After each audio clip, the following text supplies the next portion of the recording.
Hi kids, my name is Jennifer. I work with the Boone County Cooperative Extension Service and I work with the Nature Center. And because of this contagious coronavirus that's going around, we're doing some videos of things that you can do at home to experience nature. So I kind of walked around my yard today. There's my yard behind here. And I was thinking, what could kids find in their yard right now? And I looked and I found two plants that I want to tell you about today. And the two plants are really easy. You may know both of them, but you may not know some of the things that I'm going to tell you about them.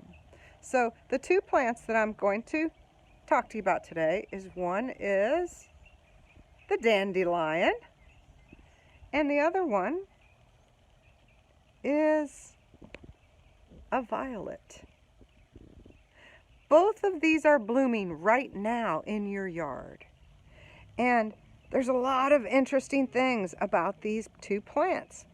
For example, one thing I want to tell you is about the dandelion. Now, all through history, the dandelion has been recorded by different people about different things.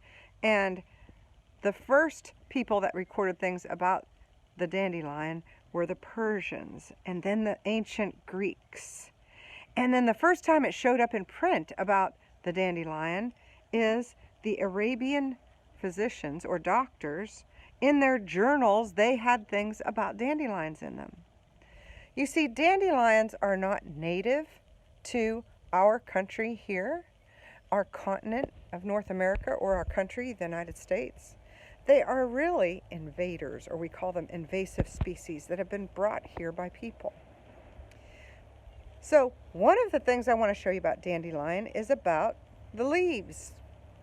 And the leaves have these sharp points on them. Now, the modern day word that we use to describe this plant is dandelion. D-A-N-D-E-L-I-O-N. You may notice there's an animal in that name, lion, L-I-O-N. And the beginning of the word has the sound of dent-de, dent-de, dent-de. And it comes from the French. The French is D-E-N-T is for teeth. D-E says of, that means of, and then lion is the same for the animal lion. So when we think of the French, dent de lion, this word translates from the French into meaning teeth of lions. And you can see lion's teeth all on the edges of the plant. So I think that's kind of amazing. So that's just a little bit of history for you. We did a little social studies there.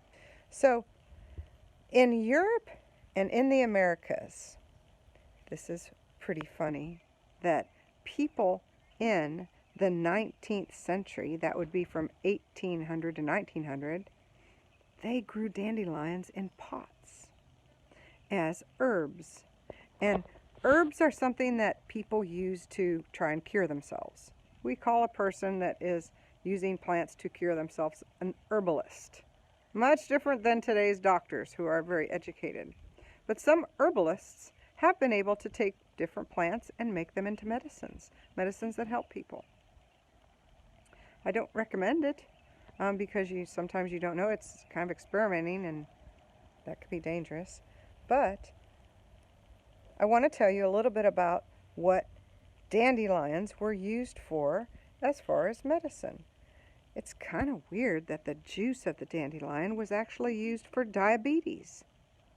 It also was used for curing anemia, which is when your blood gets kind of low of energy.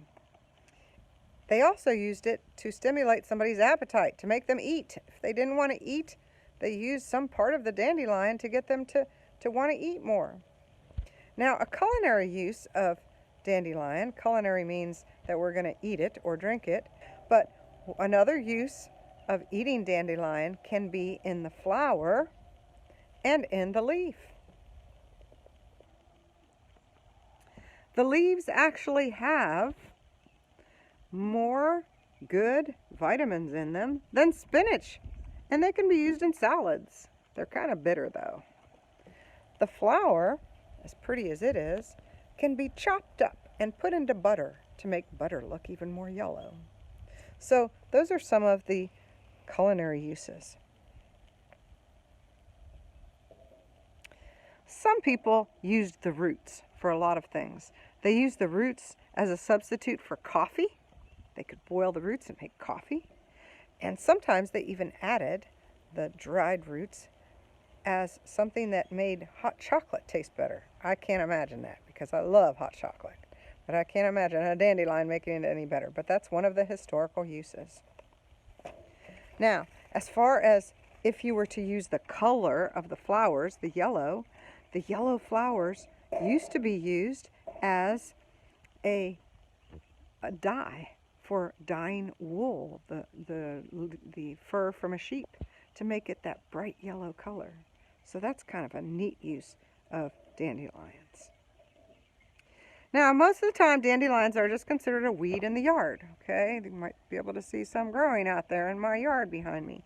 And a lot of people dig them up and throw them away. You have to get the whole root in order for it not to come back.